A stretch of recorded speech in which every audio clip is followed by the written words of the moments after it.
following will cause total revenue increased by cell phone producers to rise? So very, very similar.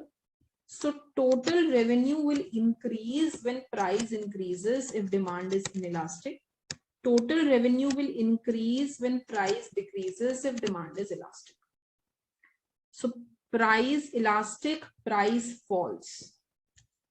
Price elastic, demand elastic, price falls. So total revenue will increase. Yes. Can you please scroll down to the last question? Yes.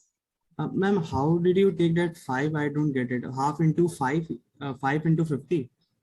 Half, this is given 5, right? That the tax of 5 is imposed.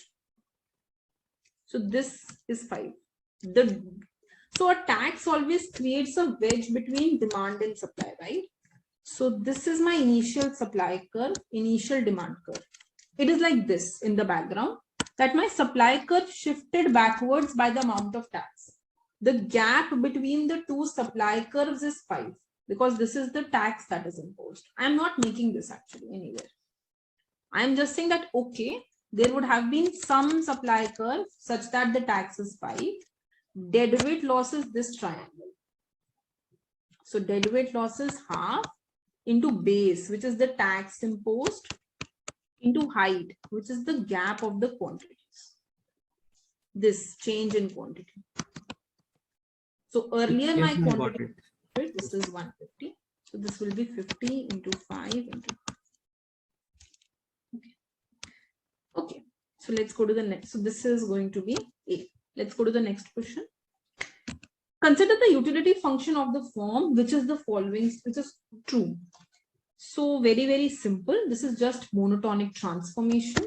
So for this, if I square this, if my Vxy is root x plus y, squaring it will give me V square is equal to x plus y.